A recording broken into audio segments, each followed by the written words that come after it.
শুভ, আমি শুধুমাত্র আপনার বোনকে ভয় দেখাতে চেয়েছি, কিন্তু আপনার বোন আপনার থেকেও বড় খেলোয়াড় বুঝলেন।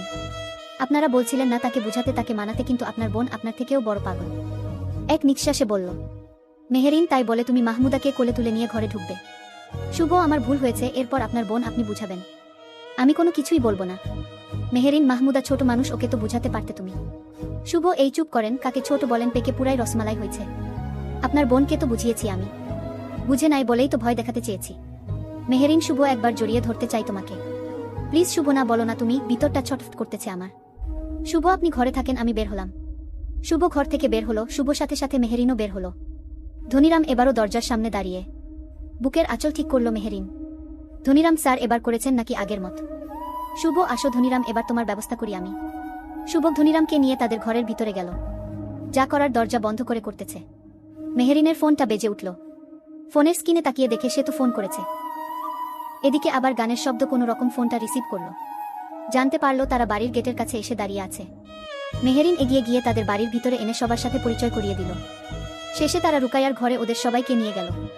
মেহেরিন, আপু এরা আমার বান্ধবী সেতু, মালা, কণা এবং ইতি। আপু তুই একা যে, বরের বাড়ির লোক কোথায়?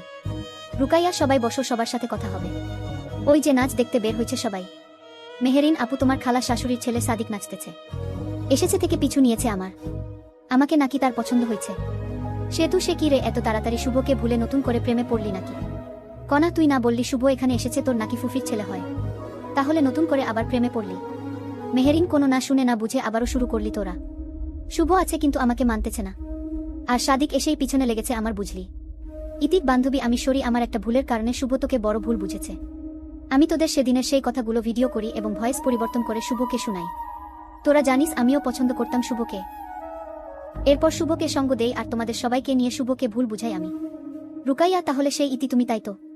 কিন্তু তোমরা সবাই শুভর সাথে অন্যায় করেছ। মালা আপু, আমরা সেই জন্য এসেছি শুভর সাথে কথা বলতে, তাতে আসল সত্যিটা জানাতে। মেহেরিন, এখন না, আগে বিয়েটা হোক, তারপর সময় বুঝে সবাই একসাথে যাব।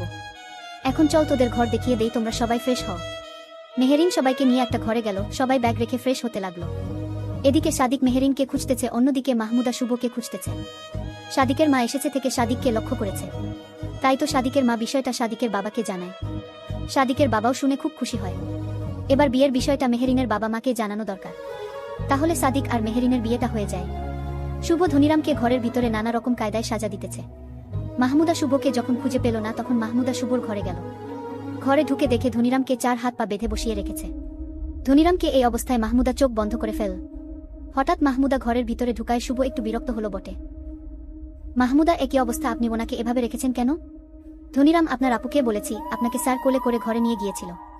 মাহমুদা, শুভ আরো শাস্তি দেন, এনাকে খুব বার বেড়েছে এনার। ধনিরাম, যার জন্য চুরি করি সেই বলে চোর। শুভ, তুমি হঠাৎ এখানে কেন? বিরক্ত হয়ে। মাহমুদা, আপনাকে কোথাও পাচ্ছি না বলে তো খুঁজতে খুঁজতে এখানে চলে আসলাম আমি। শুভ, তোমার কি মাথার তার ছেঁড়া নাকি?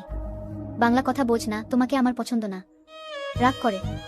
মাহমুদা, আপনাকে তো আমার খুব পছন্দ, আপনাকে তো আমার চাই, আপনাকে ছাড়া কি চলা যায়? শুভ, ঠিক আছে, এখন ঘর থেকে বের হও, পরে কথা বলবো তোমার সাথে আমি। শুভকে চোখ টিপ মেরে মাহমুদা হাসতে হাসতে বের হলো। খুব রাগ হচ্ছে নিজের উপর এখন, একটু সুযোগ দিলে সবাই মাথায় চড়ে বসে। ধনিরাম, ওভাবে রাগ করে লাভ নেই, এখনো সময় আছে, মেহেরিনকে আবারও আপন করে নেন, তাহলে আর কোনো ঝামেলা থাকবে না। এত রাগ জেদ ভালো না, বুঝলেন স্যার? শুভ, আসলে তুমি কার পক্ষে, ধনিরাম, মাহমুদা নাকি মেহেরিন? ভ্রু কুচকে। ধনিরাম, সে আমি যার পক্ষে হই না কেন, সব সময় কিন্তু আপনার ভালোই চাই আমি। শুভ, কি আমার ভালো চাও তুমি? সব সময় প্রার্থনা করো আমি ঝামেলায় থাকলে বেঁচে যাও তুমি। শুভ এবার ধনিরামের হাত পায়ের বাঁধন খুলে দিল। ধনিরাম এবার দ্রুত পোশাক পরে নিল। এদিকে সাদিক মেহেরিনকে খুঁজেই চলেছে, কোথাও পাচ্ছে না। মেহেরিন কোন ঘরে থাকে সেটাও জানে না, তাই তো হুট করে কোনো ঘরে ঢুকতেও পারতেছে না সাদিক। সাদিকের মা সাদিকের বাবাকে সবকিছু বলার পর সাদিকের বাবা, হুমুম, আমিও শুনেছি মেহেরিন মেয়েটা অনেক ভালো, যেমন রূপ তেমন গুণও বটে।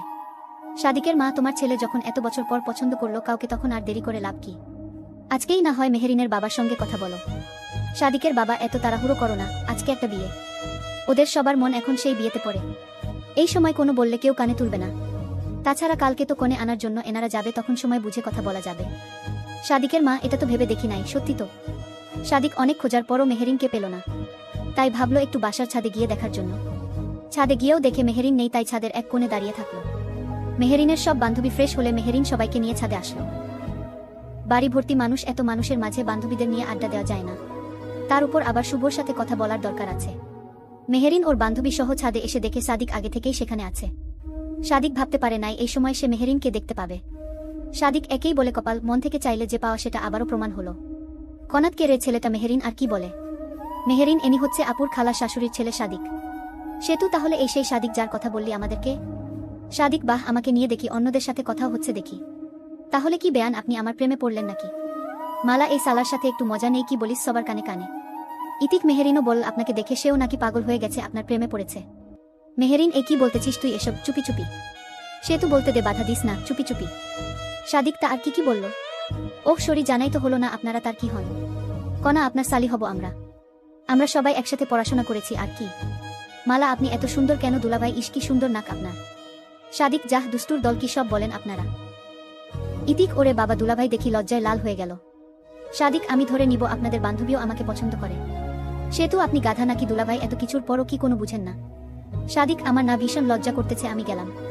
কালকেই আমার পিতাকে আপনার পিতার সাথে বিয়ের কথা বলতে বলবো।